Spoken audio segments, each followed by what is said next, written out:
Welcome to Below the Line, where we talk about working in Hollywood from the crew perspective. My name is Skid. I'm a former assistant director and your host. Quiet on the set. Today, we're talking about 2003's Big Fish, directed by Tim Burton. This episode is different for a couple of reasons. One, I was the second AD on Big Fish, and of the projects I worked on, it's one of my favorites. And two, this conversation is going to be more than just the crew perspective, because my guest is the screenwriter, John August. John, welcome to Below the Line. Absolutely a pleasure to be here. John, let's start at the beginning. Talk to me about adapting the book. So Big Fish is based on a novel by Daniel Wallace, and I had read the book when it was still in manuscript form, so it was just like a big box full of pages. I had over the weekend to read it, and I thought, wow, this is just great. Like, as I'm turning pages, I recognized, okay, this is a movie. There's so much I need to change. Like, a lot of the stuff, it wouldn't work directly on the screen, but like I knew kind of how to do it. I was adding characters as I was turning pages. I had a sense of how it would all fit together. I had just done my first movie for Sony, which was called Go, and they were looking for another movie for me to do. So I said, hey, how about you buy the rights to this book for me, and I will come in and I will adapt it. And they said yes. And so they bought the rights for me, but then it sat there for more than 2 years while I was doing a TV show. I did Charlie's Angels. I did other stuff for Sony. When I finally came back to adapt it, I had sort of this, excitement to do this adaptation. It was also, I knew, going to be a really challenging adaptation because the book was not very much like what a movie shape needed to be. It was just a bunch of little stories, and it needed to have a lot more sort of framework and structure placed into it. So that's an interesting point, John. The idea of the original book and the stories and having to structure it as a film. So were there thematic elements or were there through lines that you explicitly added to the screenplay that we wouldn't know otherwise? Well, so what you see in the book is the story of Edward Bloom's life. It's kind of the way he told it. So it's all sort of big, larger-than-life stories. And then the only real-world stuff in it is his adult son is trying to have a conversation with him on his deathbed 4 separate times. And there's sort of 4 different versions of the same conversation. But the present tense of it all was really not very well explained. It was really mostly just the fables. And so I kind of put myself into it. So I made Edward Bloom my father's age. I made Will character my age, and sort of used that so it could, as we were moving forward and backwards in time, that age gap would still be the same throughout it. I made him a journalist. I made Will a journalist because that's what my undergrad major was. I basically put myself in as that character because he was really sort of just a narrator in the book. Probably more importantly, though, I also had to figure out how to combine up a lot of these little stories into a bigger thing. So a good example would be, in the book, there's sort of the 12 labors of Hercules. There's all these little jobs that Edward Bloom has along the way. I added a circus so that they would all take place under sort of one big tent. So there'd be like one sequence that could hold all these stories together. So there's no circus in the book. There's no Amos Calloway as a circus leader. All that stuff is so different in the book, but it was a way of sort of bringing those little stories into a movie that would all sort of make sense. John, I think that works very well, but I got to say, from being on set, that circus was a lot of work. That circus was an absolute beast. Because, everyone thinks like, oh, you film a circus. No, every little bit of that circus had to be invented to be period proper, to sort of build out all that stuff. And like, there's so many little shots in that circus. Everyone thinks like, oh, a montage must save you a lot of time and money. Like, no, a montage from a physical production point of view is an absolute nightmare because, you're spending all this time and all this money and all these setups to get like 3 seconds of film, and yet that's what the circus is. All of this is taking place before Tim Burton is even involved with the project. Yeah, so when I wrote the adaptation for Big Fish, there was no director, there were no producers on board. It was just me and this book. And so after I turned in the script to Sony, it's like, wow, this is a really inventive story. It feels like a small, intimate thing that's going to cost tens of millions of dollars. There's just no way we're making it. And so I went to my friends, Dan Jenks and Bruce Cohen, who had just produced American Beauty, which was a really small but incredibly successful movie that had done so well and won an Academy Award. And I said, hey, would you guys want to produce this movie? And they said, yes, we would. So that got me another draft at Sony. And with their suggestions and sort of their guidance, the script really did improve a lot. And the biggest change between the first and the second draft of the script was that in my original version, Will tells the story of how his father dies at the funeral. And in their suggestion was like, no, he should tell the story to Edward like on his deathbed. I was like, oh, that's a much, much better idea. And it really transformed how that last bit of the sequence, last bit of that, section of the movie works. So we had the script that we were really happy with, and Sony said like, okay, still like only you'd have to have a really big director on board for us to say yes. And so we went to Steven Spielberg, and Steven Spielberg said yes. So Steven Spielberg signed on to the movie. He was attached to it for about a year and a half. I did a draft with Steven. He was great. Ultimately, he was doing 9 other movies, and so we were never going to be his next movie. So he gracefully stepped aside. We went to Tim Burton. Tim Burton read it quickly, said yes, and very suddenly we were making a movie. So from the time Tim said yes till we started cameras was like less than 6 months, which is really unusual. Now, are there certain elements that Tim brought into that pre-production as far as going over the script? Like, did you guys have another version that somehow is a little more Burton-esque than what maybe Steven Spielberg would have done? Yeah, you would have assumed that everything would have changed because Tim Burton is such a specific character, a specific point of view, but it wasn't kind of written for him. And I think he was responding to a lot of the father-son drama because he had just lost his father. And obviously the weirdness of the circus feels very Tim Burton, but that was kind of always there. I think Steven's vision of it was a little bit more Norman Rockwell, but that's still kind of, you still feel the Norman Rockwell in it all.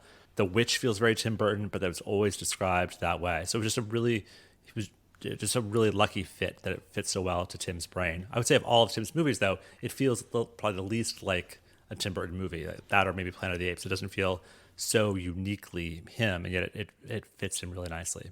So we do the filming in Alabama. We met there briefly. You came to visit. Talk to me a little bit about your time spent in Alabama and how it might have been different from other films. Every movie works differently, and sort of what the writer's involvement is depends on just kind of what the production needs and really what the director needs and wants. With Tim, he wanted me to come down to Alabama for prep and really sort of as stuff's getting set up and started, and to be able to sort of talk to department heads, address things that needed to be fixed. In some cases, it was just a problem of like being in Alabama made it hard to do certain things. There was a big Dust Bowl sequence that was written into the script about sort of the day Edward Bloom was born, and there was just really no place to do a Dust Bowl in Alabama. So Tim said, could we make something smaller and easier for us to do? Like, what if the baby's just really slippery? I'm like, a slippery baby feels great. So the slippery baby sequence, which is just now 3 shots of the movie, took that place, and it works better for the story. As the writer, I was also there for all of the pre-production meetings and also the table read, which is the first chance to sort of get all the actors around the table together and sort of read through the script. Sometimes those go great, sometimes those go kind of poorly. I've had those go really south.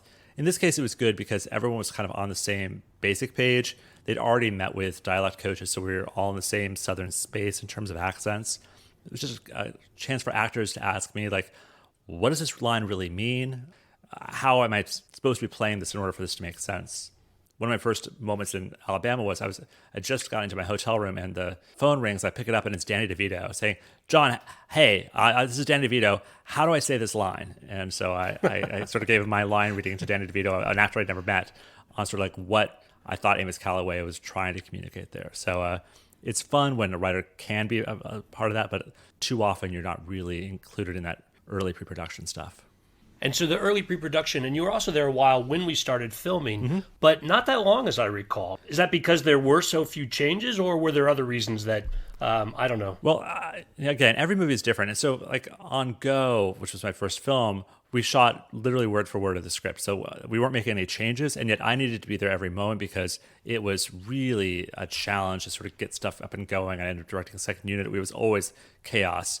Big Fish was not chaos at all. Big Fish was incredibly well run. Thank you for helping us run it so smoothly. But I mean, there really was no sort of big drama to be seen. And so it really is a question like, does Tim need me here? Do I need to be here?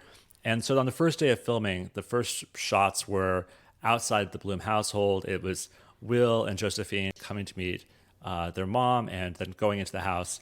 Like the shot is barely in the movie. But I was there. I had my contacts on. I was watching the scene.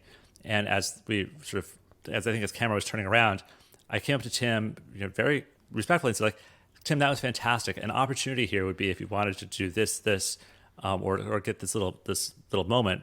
And I could just see like the garage door going down in front of Tim's eyes. Like he had no interest in me helping out there. And so it's like, great, I can go back to Los Angeles and this is going to be just fine. So I flew home the next day or the day after. I just didn't need to be on set. And so I came back once in the middle of production just to do press, and but there were no changes. We basically shot, a locked white script. Now, of the time you were there, and maybe this is more of a general question, John, what did you take about production? Or talk to me about the relationship between the script that you see being made and what production's doing with it in general. Because Big Fish was the biggest movie I'd done so far, it was really a chance to see like, oh, this is what a department looks like when it's really fully built out. So an example would be Colleen Atwood's costume department, which had taken over a whole wing of this high school that we were sort of basing out of for operations. And just to see sort of what she was planning for all the characters at different time periods, different ages. This is what she's designed for the witch's outfit. It was just really remarkable to see sort of what things look like when they're fully built out. It's also the first time I'd seen real, sets being built for things I had written. So I'd done some in TV, but for like a movie scale sort of sets. Because we had no sound stages, we were basing it out of this warehouse, which was not fully soundproof, but it seemed to work pretty well. And just to be able to witness a production that was so nimble that like we could be outdoors shooting at the river and then like the light would change or like it was getting cloudy, it just wasn't looking quite right. Everyone could pack up and move at lunch and go to sound stages. Like that's just a thing I wasn't used to being able to see, just be that flexible. And that's, it's money, but it's also having sort of that top tier crew. Now, talk to me about some of the specific scenes. You mentioned the birth sequence that was written one way for the Dust Bowl, but then was changed because of the locations in Alabama. What other locations maybe struck you, or even the way it came out, really captured the vision or you saw as challenges when you were writing the script? One place we come back to again and again is Spectre. So Spectre in the movie is the little town that Edward finds in the middle of the woods. And so when he finds it, it's just this Norman Rockwell piece of beauty, this little island of paradise. And then he leaves it and comes back and he finds it all sort of dilapidated and everything's fallen apart. And he is the person who helps transform it back into sort of where it needs to be, sort of like the modern version of that little town. And so that meant building that same place 3 different times and figuring out a sequence for that. In the case of Big Fish, I guess you guys found an island. I've never actually visited the set itself, but an island, you had to build it at different ages and then like really be deliberate about like once you moved on, you could never move back because you completely transformed what that was. There was a road and then there wasn't a road. There was, everything had fallen apart. Things were built back together at the end. So I believe the final sequence of that was like sort of the deconstructed, everything's gone to shit version of Spectre. And if people go to Alabama now, that set is still there and it's still the dilapidated version of that town. So in the script, I can write anything, I can sort of describe things, and it was great to see that like what I had in my head really did pretty closely resemble what Tim wanted to do and what he was able to pull off in the film. Again, it's highly practical. I think if you were shooting that today, a lot of those sets would be virtual or extensions. Basically everything you see there was captured in camera. Each of them had their own set of challenges, but for a film crew not to be able to go back, to your point, it has to be very deliberate up front as far as what we're going to do and wrap things out. Tim is very comfortable with finishing a thing and not ever going back to a thing. And having made stop motion movies with Tim after that point, stop motion is the same kind of process where like you do it and then you just never actually go back to it. You can't continuously tweak and polish and perfect. And it feels like it's part of his aesthetic. He really does want to sort of get things right the first time, get it right in camera and not endlessly, muss about with it. He's also, the most prepared director I'd encountered at that point, where like he doesn't sort of tell you necessarily what he's planning to do, but he definitely has a plan for what he's going to do. And he has notebooks full of every scene and sort of exactly how he's going to approach it. He's painting watercolors that's all over his offices about sort of like, this is what things look like. And you really get a sense that he has built out in his head what it's going to be. And as the screenwriter, I kind of felt like one of his department heads coming to him with like, this is my vision for how we can do stuff, and getting sort of yeses or nos, but not getting a lot of micromanaging. Well, John, you did mention before how nicely it was organized, and we'll credit Caterly Fraunfelder, the first AD. Oh God, Caterly's amazing. Her full team for that. I will say, I think that you did miss out on some of the challenges of working with Tim, where he knew what he wanted, but you didn't always know when he was getting close to having it. And so he might wrap or move, like you said, between sets, and that weather in Alabama did have us running around midday quite a bit. Or not knowing what we're going to do until the very end of the day, because different plan for sun, different plan for clouds, and different plan for rain. And again, Tim Burton can rap on once he's got it, he's done, and that's the end of the day. So those kind of challenges were pretty hectic on that one. Yeah, so I mean, I don't have a great sense of sort of what it's like to be on a crew for this director versus that director, because generally, as the writer, I'm seeing some stuff, but I'm not part of all those conversations. I would say Tim is not a screamer. Tim doesn't get angry, but Tim is very internal, and he just, other than Catterley, who he fully fundamentally trusts, there's not a lot of people inside that little bubble of, sort of what is Tim thinking to do next. In talking about bringing your vision of the book and then realizing it on screen, what about the casting? Was there anyone particular that surprised you to come in or added a new level of character, or did people just fall in sort of how you'd envisioned that as well? I didn't have a strong sense of who should be in the movie from the start. I guess I kind of always wrote Amos Calloway for Danny DeVito, and he was always going to be kind of Danny DeVito. I think everyone wanted him to be Danny DeVito to be that role. Everybody else was sort of a blank slate. And so back in the time when it was Steven Spielberg directing it, he had this vision of maybe we could do the thing where we de-age a person. So this was 10 years before anybody was trying to de-age a person. He had some conversations with actors. I know Jack Nicholson was someone he'd gone to, thinking we could be both the older Edward and we could de-age him somehow to get into the younger version. Nicholson didn't want to play an old man, which I get. He just didn't feel like that was his perfect fit. So when Tim signed on, Tim also had this question could we just cast one actor in the middle? And it ultimately was not going to work. And so then it became a question how do you cast the older and the younger version as a person you sort of believe is continuously through there? And credit to our producers, Dan Jinks and Bruce Cohen, who I think had the first notion of what if it was Albert Finney as the older version and Ewan McGregor as the younger version of Edward? Because if you look at pictures of young Albert Finney, he looks exactly like Ewan McGregor. So it was just a really close match there. And they were both, the right kind of level of star for that part. Then filling out all the people along the way. I remember my first meeting with Jessica Lange. She had come to New York to do a wardrobe fitting, and we were at the Soho Hotel, and Tim had me there. I'm not quite sure. Maybe we were discussing some notes on the script. And so I met with Jessica, and I saw her and Colleen Atwood trying out all these different dresses for her, and I thought they were great, but I also thought wow, I think I thought a little bit more housewife, and you're looking really just glamorous. And Jessica said, well, she wants to look good for her husband who's dying. I'm like, wow, that's a really great thought and note. And I have not given you anything in the script right now that sort of does that. I didn't say all that out loud, but I thought, wow, that's a really good note.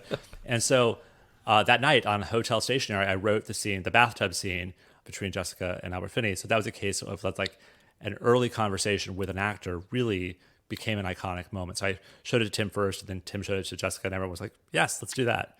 And then that became a problem for production because we could not find a bathtub of an appropriate size to make that whole sequence work. So they kept making bathtubs, Goldilocks, the bathtub is too big, the bathtub is too small. And they finally found just the right bathtub to make that sequence work.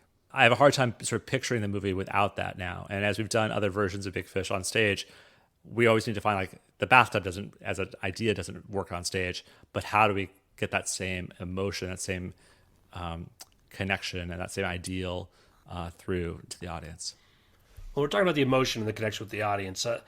I watched the film again recently, and every time I still get goosebumps during that race to the river. Mm-hmm. The idea that sort of came about as a change, and that it works so well. Talk to me from your perspective, sort of the path and the evolution of that scene. So a version of that scene always existed. It wasn't originally told to Edward, but we always did see Will getting Edward to the river. And the idea of that also exists kind of in the book in a different way, but it does exist there. When I was writing the scenes originally, I did this thing where I would sit in front of a mirror and I would bring myself to tears, and I would hand write the scene.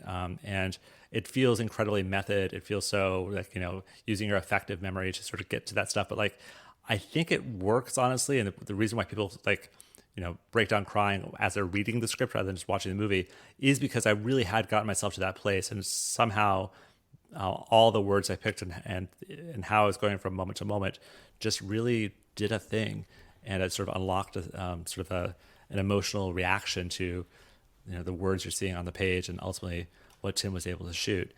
It was just really trying to feel yourself present in this moment that you sort of keep wanting to get out of. So I could really relate to being Will in that moment. I could relate to being Edward in that moment, and sort of how you get to this sad but happy moment. And when you finally get to the river and everyone you've seen in the movie is there to send him off, that is goosebumps to me. John, you said this is the first time you'd worked with Tim, but you did a lot of other work with him. Talk to me about sort of where things went from there and how it might have been different or what carried over. Yeah, so with Big Fish, I mean, he was largely shooting a script I'd already written, and there wasn't a lot of work for me to do. But shortly thereafter, he asked me to help out on Corpse Bride, which was an animated movie he was about to start shooting. And so I flew to London and sort of read everything and sort of got started there. Worked with this great producer, Alison Abate, on sort of getting that sort of up and running and where it needed to be. I always love a musical, so it was a chance to do that. I had written a song that was in Big Fish, the Twins song, into the script, but I'd never actually met Danny Elfman until we worked together on Corpse Bride. Even so, we'd shared a song credit, but I'd never met him. So I did Corpse Bride for Tim. He asked me to do Charlie and the Chocolate Factory. I loved Charlie and the Chocolate Factory. I had written a letter to Roald Dahl when I was in third grade. Roald Dahl had written me a postcard back, so I still had the postcard I could show Tim. And that was probably more indicative of how most of my projects with Tim went, which was that we had a very quick meeting where he said, like, this is what I want to do. I said, great. And I would come back and say, like, I will do this. And he said, go do that. And it was really short. It wasn't like a long development process. He told me kind of that he wanted exactly the book and as much more as I needed to make it all make sense. So I said, I know how to do that. I gave him a script and we were in production really quickly thereafter with that. I did Frankenweenie for Tim, and that was a feature-length adaptation of a short film he had done while he had just started working at Disney, and a couple other projects along the way which didn't end up shooting, but it was an amazing opportunity to write movies for Tim. John, you mentioned in passing about trying to do it on stage, the bathtub specifically, but not all our listeners might be aware that there was a stage adaptation. Talk to me about the transition from screen to stage. Right after the first screening, I guess, of Big Fish, the first, kind of producer screening of Big Fish, I went to my producers. I said, like, hey, I really think there's a Broadway musical to make of Big Fish. I guess it was after the first test screening. I said to my producers, I really think there's a Broadway musical to be made because it feels kind of like a musical without a lot of songs. And so they said, we agree. We really think there's a Broadway musical to be made. We started talking to composers. Ultimately, I connected with Andrew Lippa. He and I I wrote the book, he wrote songs. Over the course of 7 or 8 years, we got the sort of whole show together, got an amazing director, Susan Stroman, debuted in Chicago, transferred to Broadway, ran on Broadway for about a little under 100 performances, which was frustrating. And yet the afterlife of the show has been really remarkable. And so I was saying about the bathtub scene, the equivalent moment to that is an amazing song that Andrew Lippa wrote called I Don't Need a Roof, which is Sandra singing to Edward, sort of like, don't worry, it's all gonna be okay. Like, I'll be all right even after you're gone. It's a really remarkable song, and it just is another big goosebump moment. That show plays a ton, and so it's one of the most staged musicals in certainly across high schools in the U.S. right now. But we also did a version in the UK. We did a version in London with Kelsey Grammer. Right before the pandemic, I went and saw the Korean production in Seoul. We have an Australian production. We have German productions. And so weirdly, I'd say if you're a high school student, you've been more exposed to the musical version, the stage version, than to the movie version, which is just weird. So when people say they love Big Fish, I'm like, great, did you watch the movie or were you in a production of Big Fish? Because among high schools, that's really where people know the project from. Well, I'm going to have to find one of those because I would really like to see what they do with it. It's great fun to see. And the challenges of moving from a movie format to a stage format, not just that it's 2 acts rather than sort of what we think of 3 acts, but also just suspension of disbelief on stage is just really different. So you don't have to build everything you would otherwise build. Carl the Giant as a character is really a challenge to do on stage, but a great challenge.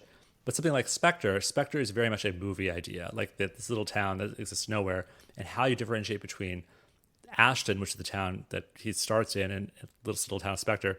You just can't show 2 different small towns on stage. And so all of that Spectre stuff gets pushed back into Ashton. But there's great stuff I love. And I think at some point, I'll probably be writing some version of Big Fish for the rest of my life. But at some point, I will be very excited to do the movie adaptation of Big Fish, because the songs and sort of what you can get to from the songs is just so different than what we can do just in a dry movie. Well, John, whether that's the first time I end up seeing it or whether I go find it at one of my local high schools, I do hope you'll come back and talk to it in more detail. This has been a lot of fun. On that note, we're going to call it a wrap, but great seeing you. Absolute pleasure. Listeners, I always appreciate your feedback. You'll find my contact info at our website, belowtheline1word.biz. That's B-I-Z. You'll also find past episodes and links to all of our social media, so check it out. John, what have you been working on? Where can people find you? I have a podcast that's been running every week for 10 years called Script Notes, which is a podcast about screenwriting and things that are interesting to screenwriters. So it's me and Craig Mazin and a bunch of special guests along the way. So you can check that out. You can also find everything I've written about screenwriting at johnaugust.com. I started that blog before Big Fish even, so it's quite an old blog and has a lot of information, but most of it's still relevant to anyone who's interested in screenwriting. And in addition to writing movies, I also write books. I have a series called Arlo Finch, the trilogy, fantasy, that's available in bookstores everywhere. Well, my shout-outs are for the regular bunch. Thanks to Curtis Five for our music, John Wan for our logo, and all of our listeners, I appreciate you. Please rate us wherever you get your podcasts and tell your friends. Thanks again from Below the Line.